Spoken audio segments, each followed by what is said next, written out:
Yeah, let's start at the beginning. Okay, so I have Vickie deVos with iMVR. This is your practice run now. Tell me what iMVR stands for. iMVR is IM, virtual reality, and motor vehicle registration, if you were to look up, if you're Googling around and what comes through, yes.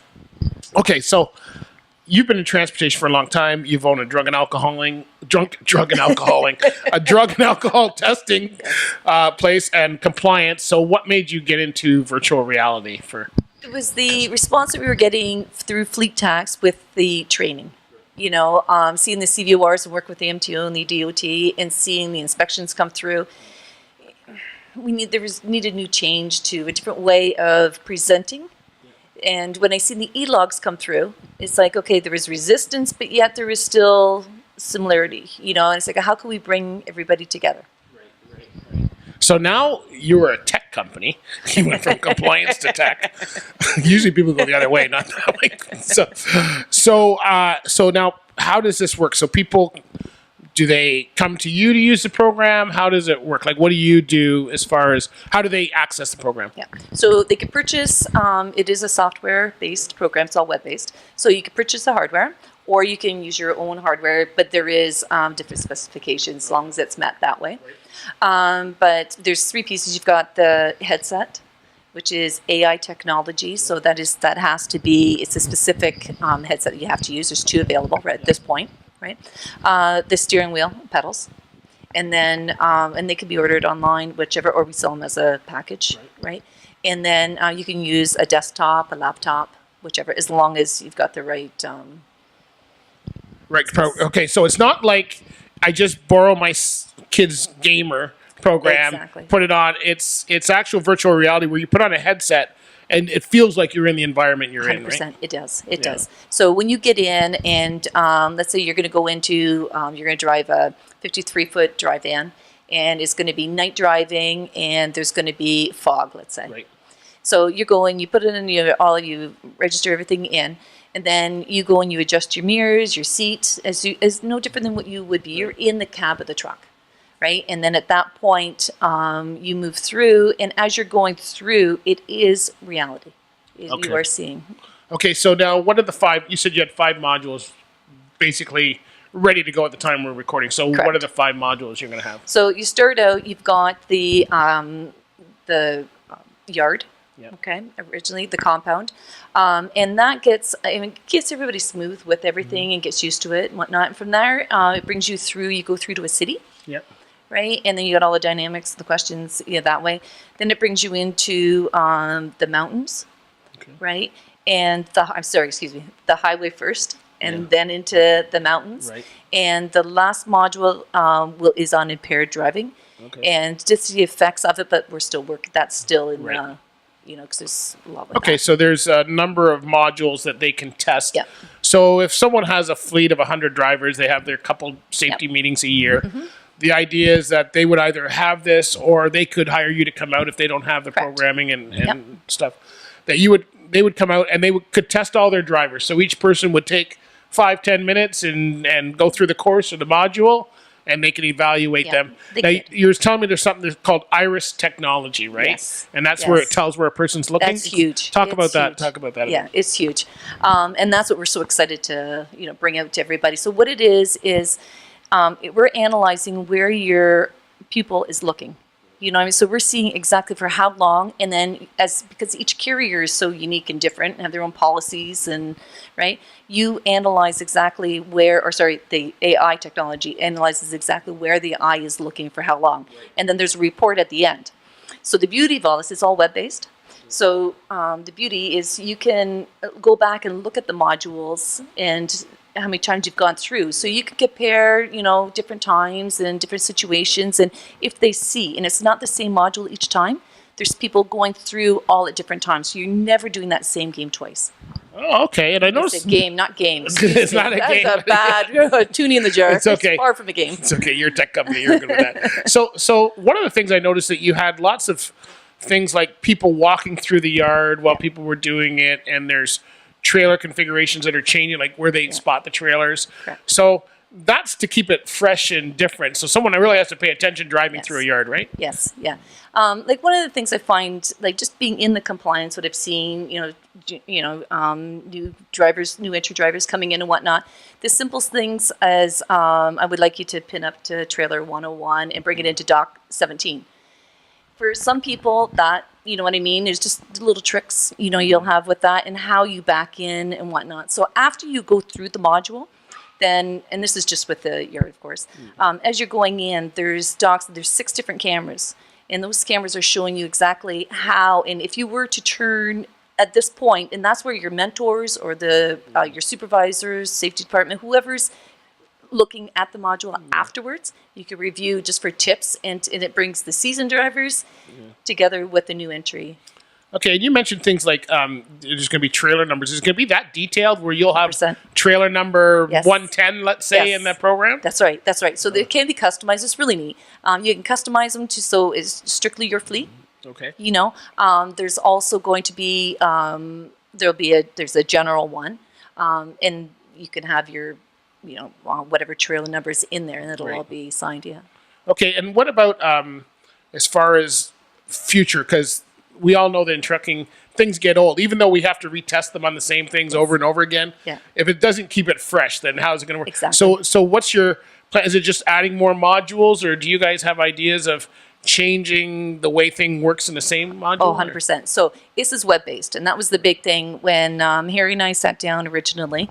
It's like, okay, how are we going to unfold this? And we decided right away that it will be web-based. So as we are doing enhancements right now, it'll be uploaded onto every time. So every time you'll be going along, and we want to listen to what the carriers need. So somebody may put in a suggestion of whatever change to it.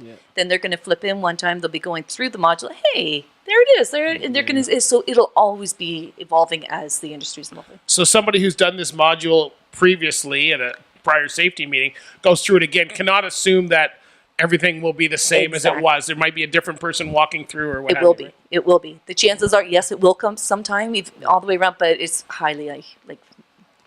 Is there, and maybe you're not at this point yet, but is there any kind of reports that they get? So the person who's training, would they have a report that they can now reevaluate with the people there? Yep. And that's why, like I say, with the compliance and whatnot, and Randy, who's in with it as well, she's, document. You know what I mean? And she was 100% right, as we were brainstorming originally. So what you're doing is you get a report. And now, when you customize it originally, it's like setting up your own personal phone. Let's refer to that way. It's the same hardware you're getting, but you go to pick up somebody else's phone, it's totally different. But it's the same, you receive the same package. Right. That's the way this is. So as a carrier, whatever policies, procedures you've got, you know what I mean? You set up the parameters, and so the reports are to whatever level. There's at one point, I'll let it turn out, there's 3 people walking through the compound yard. And the one girl is texting. So with other places, there's 2 people going through, but is there extra detail put into that? Right. And that is all accumulated on the reports, and then it's sent in, and then you can put that into your qualification files. Okay, so we're talking virtual reality. Let's talk reality. How easy is this to use? Because we know some people have issues with email, basic email. So and I can't say transportation's ever been cutting edge.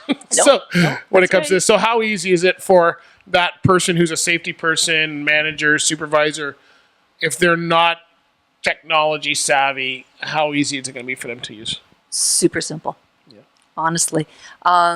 Honestly, if you can get through the e-log system and going through all the rest of it, this is nothing. It's plug and play as far as the hardware. If you were to purchase ours, so whichever. You just plug it in and it kind of sets itself up. Yep. Okay. And then when you purchase the license, right, and let's say your first 5 seats, then it's all web-based, and we'll walk you through that way as far as what, when we're there on the back end as well to be able to help you through. If you need, you know what I mean, if you would like, some people would rather not. As I say, every carrier is so different as we're flexible. We'll just, with everybody's needs, that's totally flexible, but it's super easy to use. Okay, so let's talk cost. You mentioned that there was different seats available? Yeah. Am I paying per driver, per company?